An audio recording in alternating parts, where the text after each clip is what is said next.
Iran మీద America, Israel విరుచుకుపడుతున్నాయి. దానికి బదులుగా గల్ఫ్ దేశాల మీద, ఇతర మిడిల్ ఈస్టర్న్ దేశాల మీద ఇరాన్ దాడులు చేస్తోంది.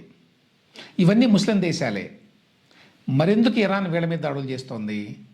ఎందుకంటే అమెరికా, ఇజ్రాయెల్తో యుద్ధంలో ఇరాన్ ఎప్పటికీ గెలవలేదు. వాళ్ళ సైనిక శక్తి ముందు ఇరాన్ నిలబడలేదు. అందువల్ల ఈ యుద్ధ విస్తృతిని పెంచాలి, యుద్ధంలోకి ప్రపంచ దేశాలను లాగాలి. అప్పుడే ఇరాన్ ఈ యుద్ధం నుంచి బయటపడగలదు. అందుకే ఇరాన్ గల్ఫ్ దేశాల మీద విరుచుకుపడుతోంది. గల్ఫ్లో Saudi Arabia, United Arab Emirates అంటే దుబాయ్ లాంటి దేశాలు, ఖతార్, బహ్రెయిన్, కువైట్, ఓమన్ దేశాల మీద ఇప్పటికే మిసైల్స్ ప్రయోగించింది. అట్లాగే జోర్డన్, ఇరాక్ దేశాల మీద కూడా ప్రతీకార దాడులు చేసింది. ఈ దేశాల మీద దాడులకి మొదటి కారణం అమెరికాకి ఈ దేశాల్లో సైనిక స్థావరాలు ఉండటం. రాడార్ స్టేషన్లు, లాజిస్టిక్స్ హబ్బులు కూడా ఉన్నాయి. ఈ స్థావరాల నుంచే అమెరికా ఇరాన్ మీద దాడులు చేయగలుగుతోంది. అందుకని స్వీయ రక్షణకి ఈ దేశాల మీద ఇరాన్ దాడులు చేస్తోంది. గల్ఫ్ దేశాల్లోని అమెరికా స్థావరాల మీద దాడులు చేయటం వల్ల ఆ దేశాలకు కూడా యుద్ధ జ్వాలల్లో ఇరుక్కుంటాయి. యుద్ధం కొనసాగకుండా అమెరికా మీద ఒత్తిడి తీసుకొస్తాయి.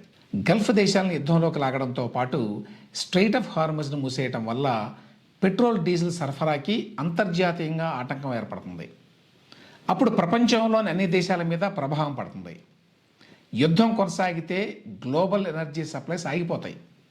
ఇప్పటికే ప్రపంచంలో 20% ఆయిల్, ఎల్ఎన్జీ సరఫరా మీద ఇరాన్ యుద్ధ ప్రభావం ఉంది.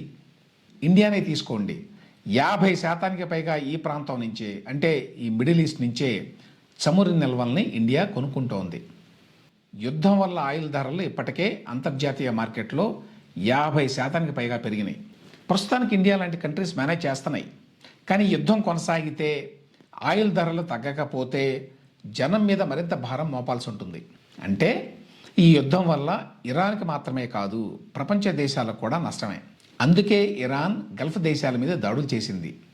ఆయిల్ ఉత్పత్తికి అడ్డంకులు సృష్టించింది. స్ట్రెయిట్ ఆఫ్ హార్ముజ్ని మూసేసింది. అందరికీ నష్టం జరిగితే తప్ప యుద్ధం కొనసాగకుండా అమెరికా, ఇజ్రాయెల్ మీద మిగతా దేశాలు ఒత్తిడి చేయవు.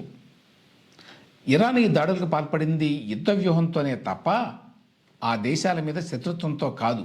అందుకే ఇరానియన్ ప్రెసిడెంట్ మసూద్ పెజెష్కియాన్ తాజాగా ఈ గల్ఫ్ దేశాలకి క్షమాపణ చెప్పాడు.